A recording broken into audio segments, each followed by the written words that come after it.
Salut à tous les amis, j'espère que vous allez bien. Bienvenue dans cette nouvelle vidéo. Alors aujourd'hui, on va parler de Ligue des Champions les amis. Ligue des Champions. Comme vous le savez, vendredi dernier, ça a été le tirage au sort des quarts de finale de la Ligue des Champions. Ce qui nous permet aussi de connaître le tableau qui va se profiler pour les semi-finales, parce que on sait maintenant si telle équipe gagne, contre quelle équipe elle va jouer. Par exemple, on sait que si le Barça arrive à se qualifier contre le Paris Saint-Germain, il y a possibilité de retrouver encore un Barça Atlético ou un Barça Dortmund. Si Paris arrive à se qualifier, on sait qu'ils pourront jouer contre l'Atlético ou Dortmund. Et de l'autre côté, que ce soit le Real, City, Bayern, etc., Arsenal. Et on sait quelle possibilité il y aura pour les semi-finales. Et pourquoi pas, même après les quarts de finale, de se dire, voilà quelle finale on pourra avoir. On va commencer directement, on va pas perdre de temps parce que franchement, il y a quand même ce tirage là, je pense qu'elle m'a vraiment plu, parce que cette année si t'as la chance d'avoir Real, Barça, l'Atlético. T'as une équipe comme Arsenal qui a pas été là, je ne sais pas depuis combien de temps. T'as le Barça qui est de retour. T'as Dortmund aussi qui est censé être le petit poussin dans cette phase-là. Faut pas les négliger. Voilà, t'as Bayern, t'as City, t'as Real Madrid, toutes des affaires, je pense, qui vont être très intéressantes. Dommage, il y a beaucoup de matchs qui vont être en même temps. Les matchs allés, ça va être le 9 et le 10. Et donc, heureusement, il n'y aura pas Real City en même temps que le Barça à Paris. Mais des matchs comme Atlético Dortmund ou Bayern Arsenal, c'est des matchs qu'il va falloir évidemment aller regarder. Première quart de finale, Atlético de Madrid, Dortmund. Alors, beaucoup de gens espéraient tirer Dortmund. Moi, le premier, je me suis dit, pourquoi pas, les gars, pourquoi pas? En 2020, Paris avait joué contre Leipzig, je pense, en semi-finale. Contre qui ils avaient joué avant d'aller au final? La saison dernière, Inter de Milan a profité d'un partie de tableau confortable, avec Napoli, Milan, etc. Donc, pourquoi pas nous? Avec tous les blessés qu'on a, on aurait pu tirer Dortmund.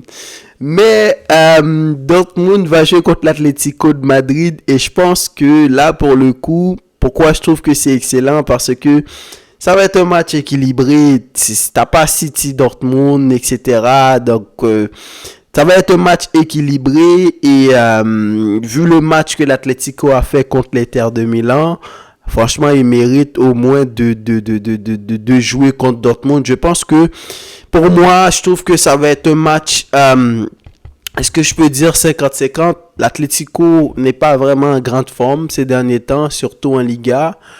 Mais c'est une équipe redoutable en Ligue des Champions. Ils connaissent ces parties de tableau avec Simeone. Ça fait un moment qu'ils y sont. Les quarts de finale, les huitièmes de finale, ils ont fait finale à 2 reprises. Malheureusement, ils sont tombés sur le Real Madrid là. Donc, ils n'ont pas pu se gagner cette compétition-là. Ils viennent de perdre contre le Barça 3-0, mais j'ai envie de dire c'est des choses qui arrivent, l'Atlético, ça, je pense pas que ça va plus ou moins les blâmer. Certes, ça leur porte préjudice en Liga. Ils auraient pu rattraper leur retard parce qu'il y a l'Athletic Bilbao, tout ça qui les colle au basque. Mais en Ligue des Champions, avec un Griezmann qui va retrouver sa forme, il va avoir du temps, Morata qui va retrouver sa forme. Je pense que ça peut donner un Atlético en très grande forme. Dortmund aussi, qui va falloir ne pas sous-estimer. S'ils sont là, c'est parce qu'ils ont fait les résultats qu'il fallait. N'oubliez pas qu'ils viennent d'un groupe où il y avait Newcastle qui avait terminé 4e en Première Ligue. Donc, c'était une excellente équipe avec Isaac, Gordon, tout ça. Tu avais le Milan AC qui n'est pas une si grande équipe que ça, mais ils sont là, ils se sont qualifiés l'année dernière, ils ont fait les quarts de finale de la Ligue des Champions, c'est pas à négliger. Et aussi, tu avais le Paris Saint-Germain qui normalement était censé être l'équipe favori de ce groupe-là. Mais contre toute attente, ils ont perdu leur premier match contre Paris, si je me rappelle, 2-0. Et depuis, ils ont tapé tout le monde. Dernier match contre Paris, ils ont fait match nul. Et ça a été un excellent match. Ils viennent de jouer contre le PSV Eindhoven. Ils ont fait match nul à l'aller. Ils ont gagné 2-0 au retour.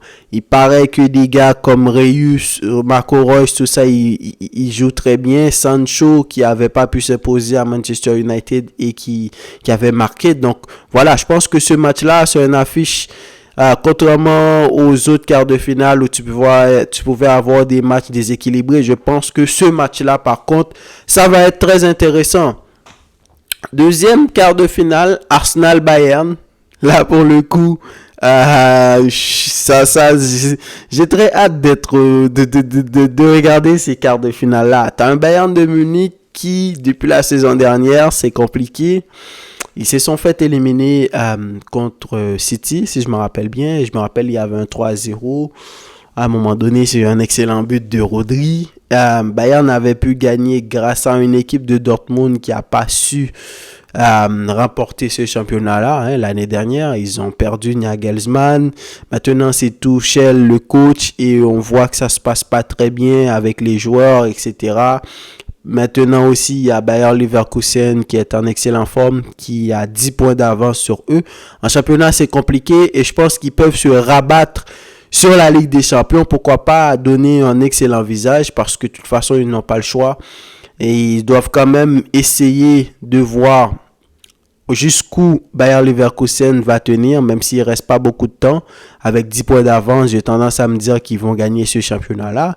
Mais tu as un Harry Kane qui marque des buts et il connaît Arsenal. Il a l'habitude d'aller sur ce terrain-là.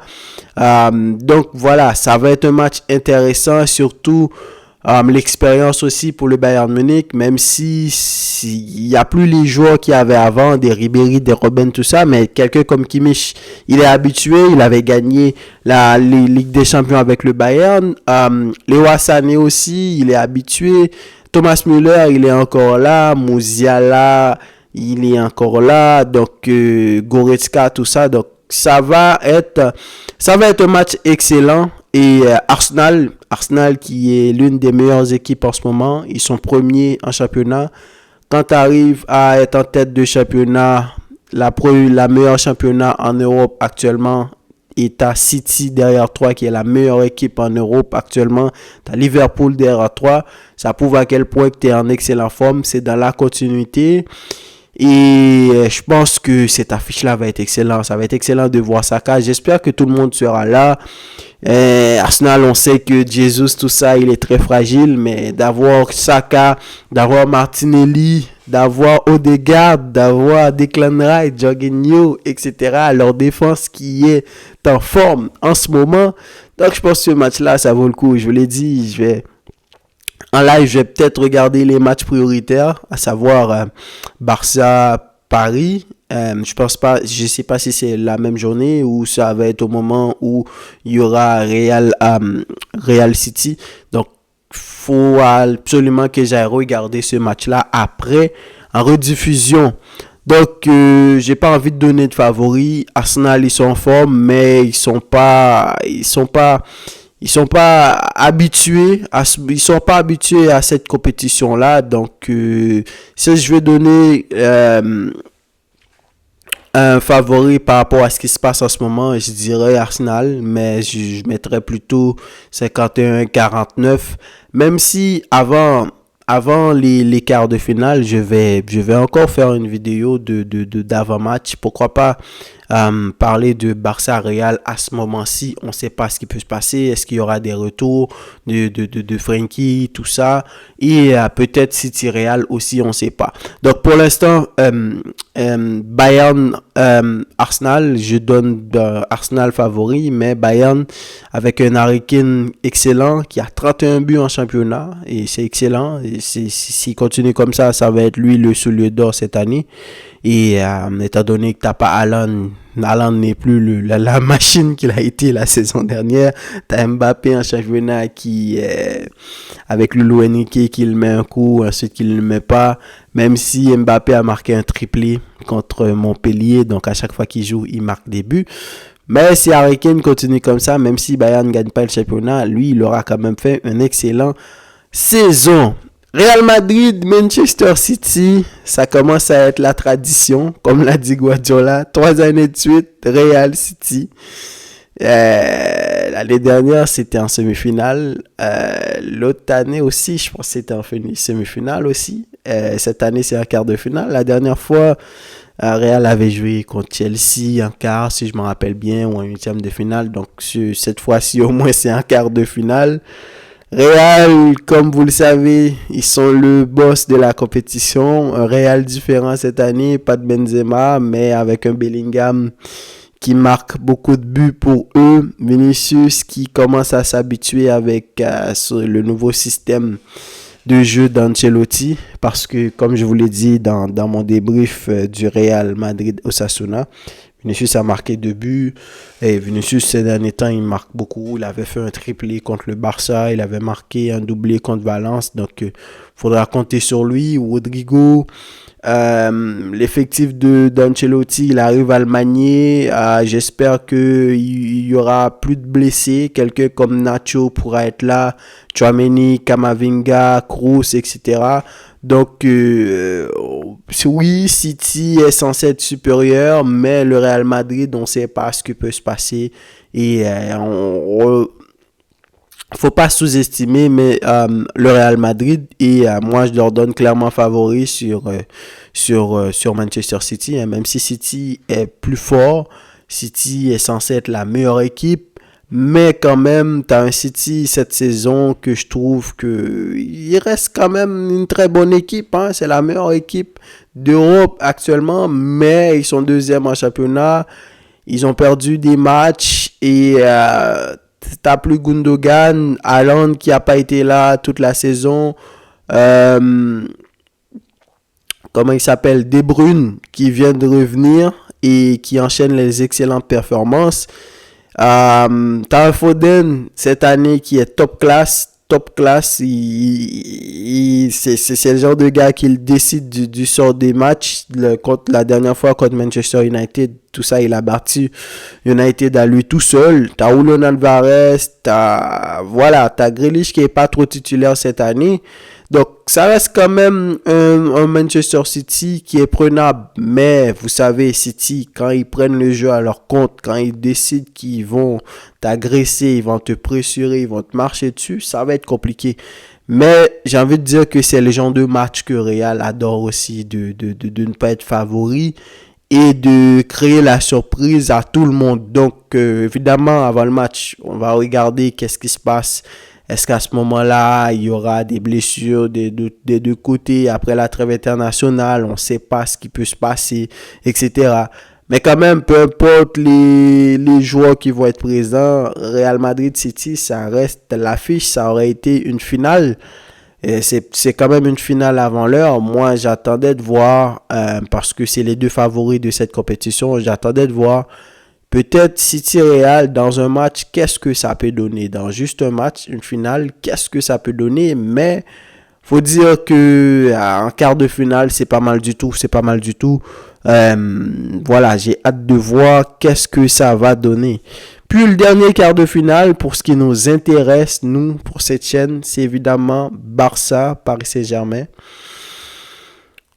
Alors, comme je vous l'ai dit, moi je pensais qu'on pouvait avoir de la chance de jouer contre Dortmund. Même l'Atlético de Madrid, j'aurais accepté. Ça ne veut pas dire que ça allait pas être compliqué. Comme je vous l'ai dit, dans cette phase-là de la compétition, avec un Barça qui a un effectif qui est plus ou moins pas habitué à ces genres de choses-là. Et ça va être excellent. Comme ça, les gars vont pouvoir prendre de l'expérience, des Lamine Yamal, des Araujo aussi, Koubarsi, Koundé, Rafinha, ces gars-là, ils connaissent pas ces soirées de Ligue des Champions. Mais jouer contre le Paris Saint-Germain, ça reste un adversaire coriace.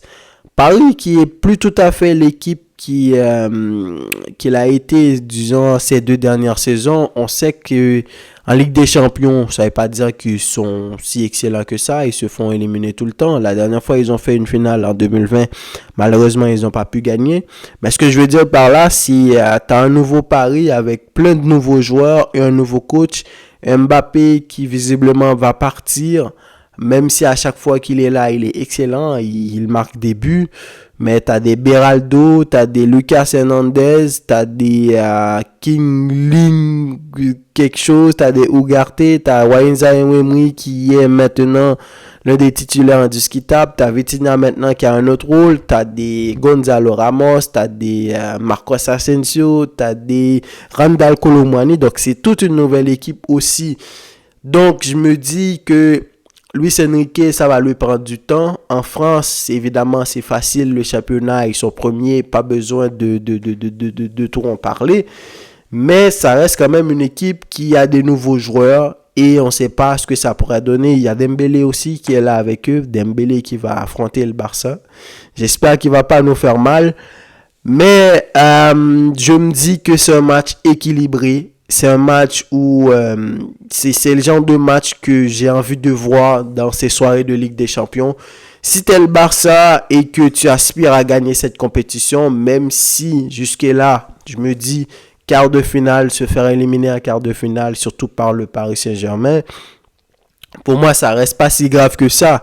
Mais imagine que tu arrives à gagner le Paris Saint-Germain. Donc, tu vas affronter Mbappé, le meilleur joueur du monde actuellement. Bon, Messi est encore Ballon d'Or. C'est lui qui, techniquement, c'est lui le meilleur joueur du monde. Mais Mbappé fait partie des meilleurs joueurs du monde actuellement. Ça est censé être le successeur de Messi pour ce Ballon d'Or. Avec des Vinicius, des Haaland, tout ça. Donc, tu t'arrives à affronter l'équipe d'Mbappé et tu gagnes. Et en plus de ça, tu arrives à empêcher à Mbappé de faire le show comme il a l'habitude de le faire. La dernière fois, il est venu au Camp Nou, il a marqué un triplé et tout ça. Donc, si tu arrives à faire ça, je pense que ça va instaurer une sorte de confiance dans cette équipe-là. Donc, je pense pour moi, ça va être un match 50-50. Lewandowski recommence à retrouver un niveau. S'il donne ce match-là, s'il fait un match comme ça, comme il a fait contre l'Atlético de Madrid, je pense que ça va être très compliqué pour le Paris Saint-Germain. J'espère qu'on pourra récupérer quelqu'un comme Frenkie. Si on n'arrive pas à récupérer Pedri, Frenkie au moins le minimum, pourquoi pas au match aller. Même si d'ici le match retour, je pense que Frenkie pourra être là. Ça va jouer très vite, sur 2 semaines. L'aller 9 et 10 avril, le retour la semaine suivante. Donc, voilà, va falloir être au top pour affronter ce Paris Saint-Germain-là. Barça qui commence à retrouver un équilibre en défense. J'ai envie de me dire, ça va être le moment de pouvoir tester cette défense-là. Entre Mbappé qui va vite sur le côté gauche et Dembélé qui va vite sur le côté droit. Même si la dernière fois, Luis Enrique l'avait utilisé comme un milieu de terrain pour aider les Vitinha, les Emery, les Fabian Ruiz, etc. Mais quand même, ça reste que Dembélé, avec la vitesse, la facilité qu'il a dans les dribbles, évidemment qu'il va bousculer ce Barça-là. Et voilà, je pense que ça va être un vrai test pour voir où on est le Barça. Mais peu importe ce qui se passe, j'en ferai une autre vidéo. Évidemment, je vais analyser les matchs, tout ça. Mais pour ma part, j'ai envie de dire que pour moi, il n'y a pas de favori. Paris n'est pas si favori que ça. Avec Mbappé, donc on va évidemment mettre ce surplus-là quand tu affrontes l'un des meilleurs joueurs du monde, Mbappé, le joueur qu'il est. Mais il faudrait voir qu'est-ce qui va se passer. Est-ce que Xavi va essayer de mettre Araujo à droite pour bloquer Mbappé, ou il va garder sa défense et du coup faire confiance à Koundé, parce que ça c'est important. Si je suis un joueur, je ne sais pas comment ça se passe dans le vestiaire, mais moi, je me dis, si je suis un joueur, pendant toute la saison, tu me fais jouer en tant que latéral droit. Et quand je vais affronter le Real, tu me mets au milieu, en défense centrale, parce que tu as peur que Vinicius, tout ça, je ne suis pas capable de le gérer.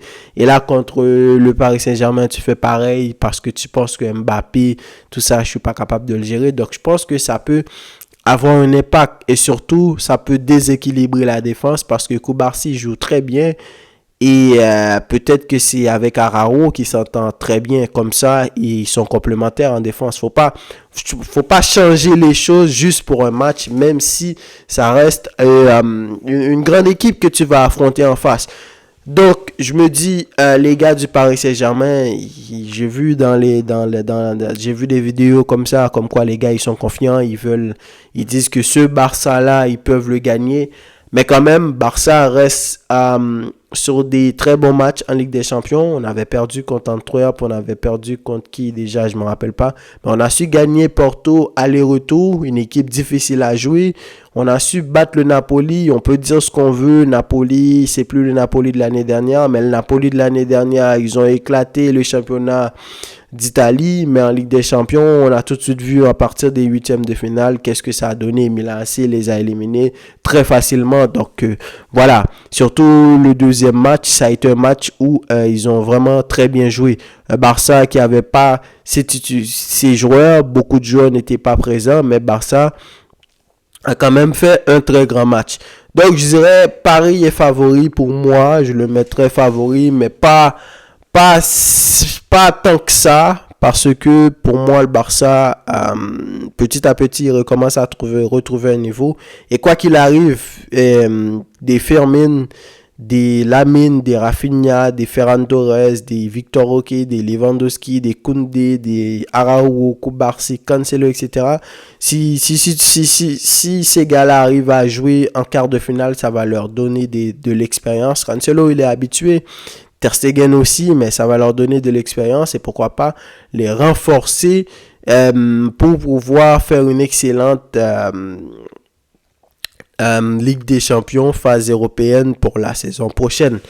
Donc voilà ce que je pense pour ces tirages de sort. Tirage de sort très équilibré. On a rarement vu un tirage de sort comme ça. Tu vois les deux équipes qui sont censées être les plus faibles, à savoir l'Atlético et le Dortmund. Et ils vont s'affronter. C'est pas qu'ils sont si faibles que ça, mais comme je vous le dis, voilà, l'Atlético, voilà. Et Barça qui va affronter le Paris Saint-Germain, t'as Arsenal qui va affronter le Bayern Munich, t'as Real qui va affronter City. Donc je me dis là, c'est quand même des quarts de finale très intéressants. T'as la possibilité d'avoir un Real Arsenal qui va être excellent si ça arrive, un Real Bayern, t'as la possibilité d'avoir un Arsenal City, étant donné le niveau de football qu'on voit en championnat, des Liverpool, tout ça, donc quand ils jouent contre Arsenal City, etc. Donc évidemment, ça va être très intéressant de regarder chaque quart de finale. Je pense que même si je vais prioriser le Real City, je vais prioriser Barça Paris, mais après il faudra regarder Dortmund Atlético, parce que c'est des potentiels adversaires en demi, et surtout Bayern Arsenal. J'ai très hâte de voir qu'est-ce que ça va donner. Donnez-moi vos avis dans les commentaires, les amis. Dites-moi qu'est-ce que vous en pensez, quel est le favori pour vous, et peut-être si vous avez déjà vos deux finalistes, pourquoi pas l'équipe qui va gagner cette Ligue des Champions. Dites-le moi en commentaire, je lirai tout ça et je vous dis à la prochaine pour une nouvelle vidéo. Salut.